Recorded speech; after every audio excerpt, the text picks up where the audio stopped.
Okay, so this is just an example of another type of tank fitting you can do. This, in my case, I'm doing it for a return line for a lift pump.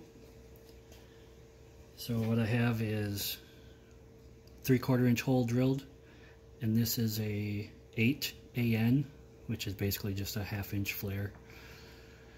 I believe they're 37 degrees, otherwise known as JIC, and it's basically a bulkhead straight fitting is what it is. So it has a flare on the top and bottom, and a big nut on here, and then a big nut on the bottom that you basically sandwich. Designed for any type of a tank install. And then there's 2 stainless steel 3/4 inch washers that just help sandwich the tank. And then I put some silicone on there, tightened them up. Basically just stuck a socket and a wrench down in there and tightened it up, holding the top here. So what I'm going to do is put an elbow on here.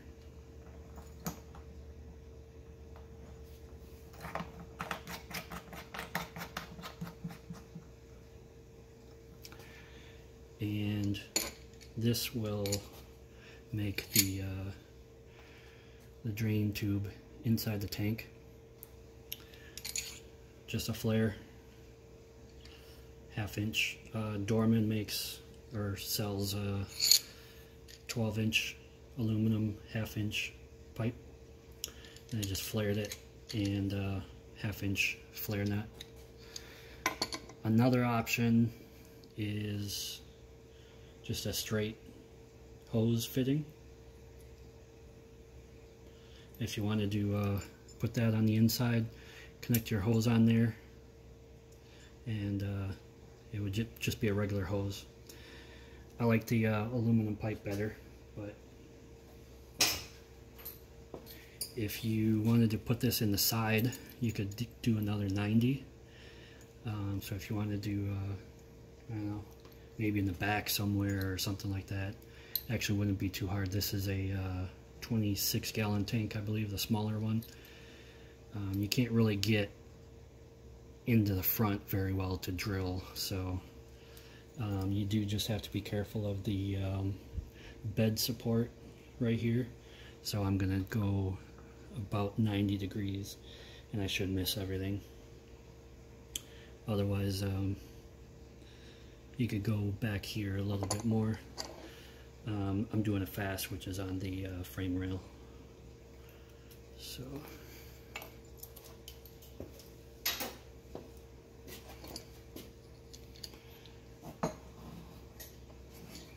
it's a little bit of a tough reach.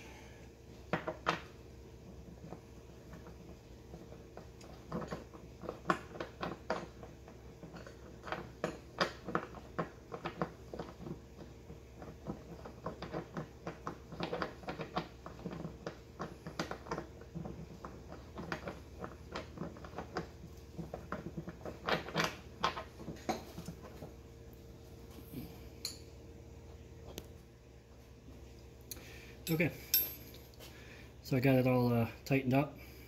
Basically, you know, wrench here, wrench underneath from the bottom. Tighten it up. Now, in case you're wondering why in the world would you want to do this, because I just like to make my life more difficult. So I just come up with these dumb ideas that make my life more difficult, but in the end, hopefully they're better.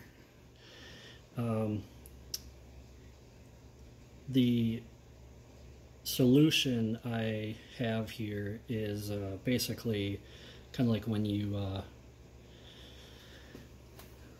dump a liquid into a container of that liquid, you aerate just by forcing that in there. So most of these lift pumps, they have, you cut the hose, the filler hose here, and so it just pumps it back in, and then you can see it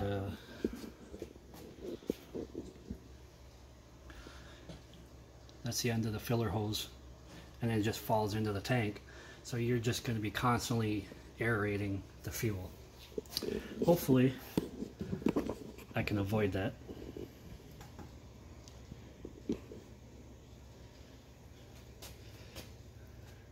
By pumping the fuel down into the fuel that's already in there, and in theory it should put less air into the fuel, making less air for the pump to extract.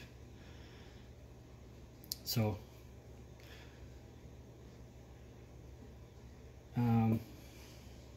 that's about all I was going to show you guys. I haven't seen this done in this way yet.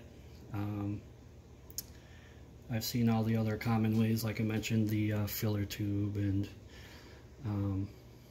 sometimes some people use the